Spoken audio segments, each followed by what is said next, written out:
Hi, welcome to Fish. First I Seek Him. And my name is Linda. Today we're going to go on the opposite end. Usually we discuss religion, well, at least in the past few videos, but today we're going to discuss faith. And why? Well, because faith is incredibly important. Hebrews 11:6 reads, "Without faith, it is impossible to please God." Or Hebrews 10:38, but by my righteousness one will live by faith, and I take no pleasure in the one who shrinks back."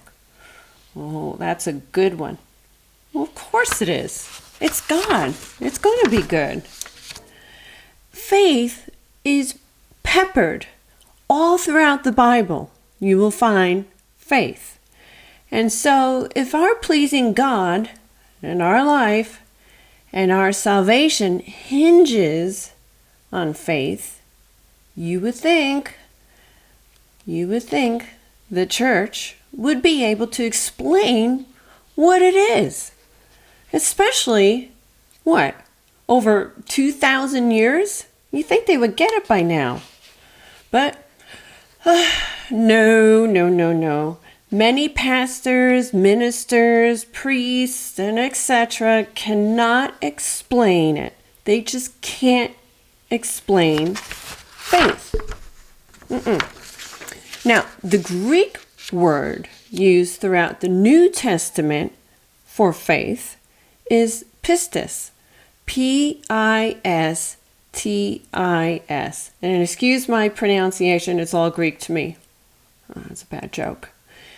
All right, so pistis literally means to trust, firm conviction, or commit to the charge of.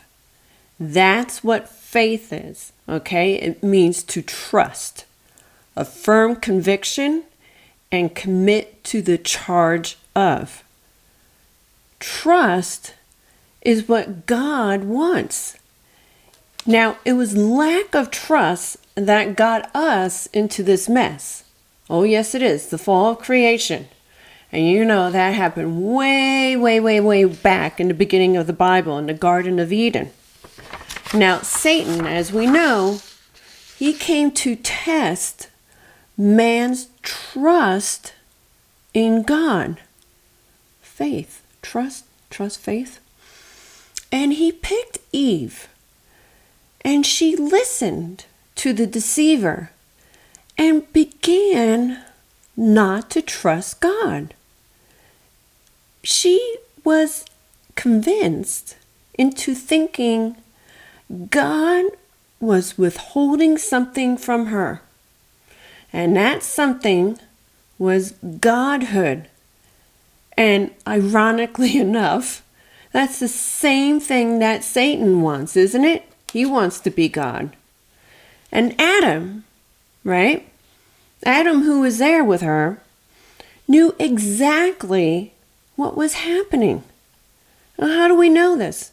Well, just by his actions alone. First of all, he did not prevent Eve, right? I mean, there's nowhere in the Bible, nowhere in Genesis that Adam said, whoa, Eve, let's chill out for a minute and discuss this. He didn't say any of that. Or did he go seeking God? No, he didn't say, Eve, I think we usually walk with God in the afternoon, don't we, in the garden? Shouldn't we maybe run this by him? None of that, okay? He wasn't tempted by Satan or deceived by him. No. In fact, Adam participated in the deception. And you're like, how's that possible?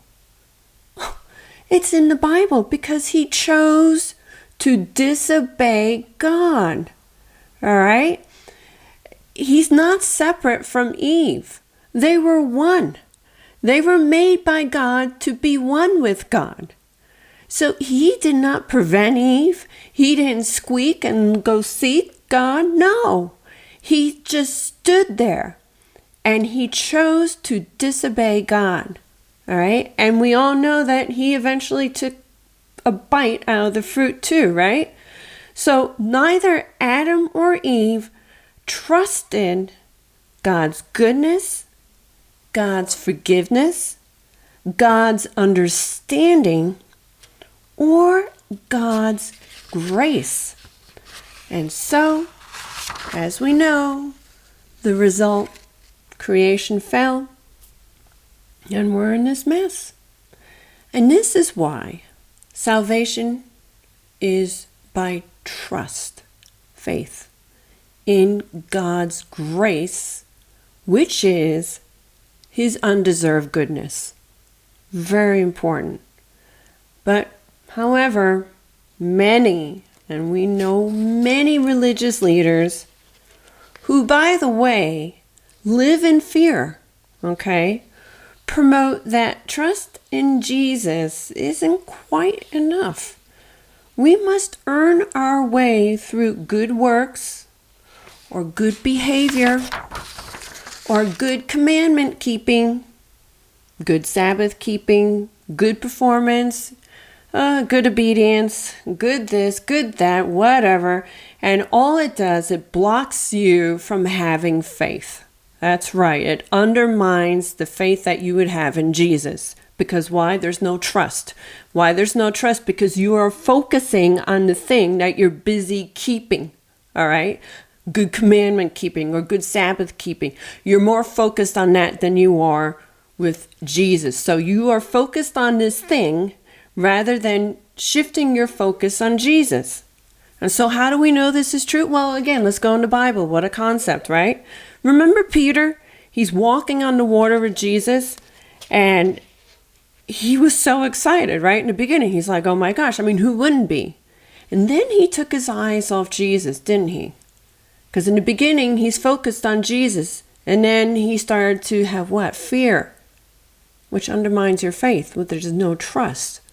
And he cries out to Jesus to be saved. And he is full of fear. He's not trusting. But Jesus is awesome. Jesus grabs hold of him and tells him, ye of little faith. We are not intended, okay? We know this. We are not intended to walk on water. But we are intended to walk with him. Trust in him, which is faith in him. All right? God wants it all.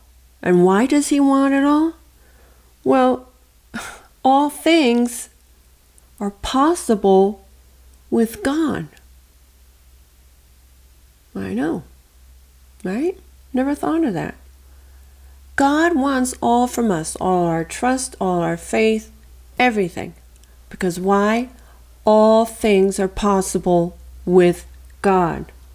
You just don't give a little bit. You don't say, oh, it's only going to be this or that. So without faith, there is fear. Without faith, there is deception. With deception, there are lies. With lies, there is pride. With pride, there is a fall. And all we need is Jesus. How so? Because all he said is, follow me. That's it for fish. First I seek him, and my name is Linda. Until next time.